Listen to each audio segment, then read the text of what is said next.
Hi, welcome to History with Holly. Today we're going to have a think about a children's book.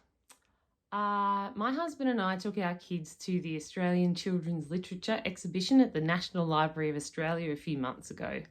And it really took us back to our own childhood, reminded us of some of the classics that we loved as children. For me, particularly some of the May Gibbs stories and Blinky Bill and all the wonderful stories that we read. And my husband's a bit older than me, so some of the stories that he knew were like before my time as a kid. So that was interesting. We learned a bit about ourselves and each other's childhood. But I was inspired to make sure my children got a taste of some of the classic Australian literature. So I bought a copy of Blinky Bill and by Dorothy Wall. And it is actually a compilation of her 3 short novels, or her novellas. Blinky Bill, published in 1933, Blinky Bill Grows Up in 1934, and Blinky Bill and Nutsy in 1937.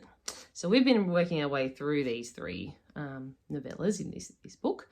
And Theodore, my 5-year-old, he's loving it. But it's really interesting how dated it is, 1930s.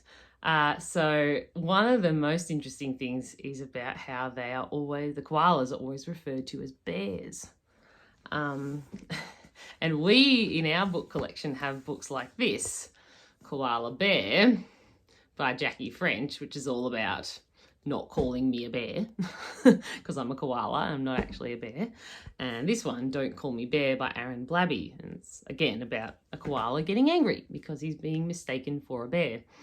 And so I find myself changing the word when I'm reading it out loud to koala instead of saying bear, because the first few times I said it, my son was like, "But that's not right, koalas aren't bears."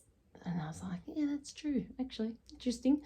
So that's a dated fact that's, needs to change. Needs to be noted when you're reading a classic with children.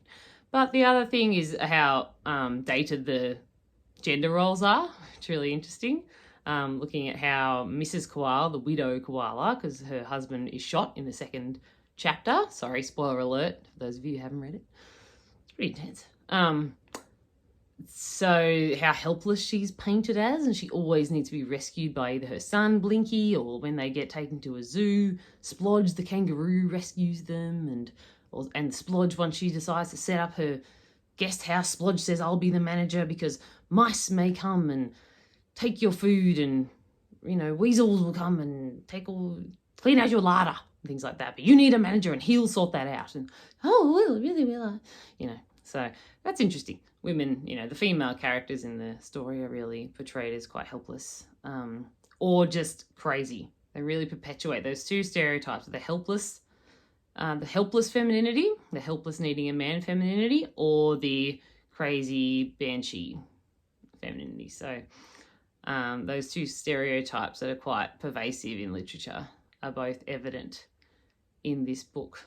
And I thought that was worth doing a video about. So it's a great classic, lots of lovely themes, like exploring your own independence and helping other people. And Blinky's very cheeky, so obviously lots and lots of opportunities to talk about, was that really a good choice that he made? And maybe what could he have done that was kinder? And is it a good idea to run away from your tree and kill things?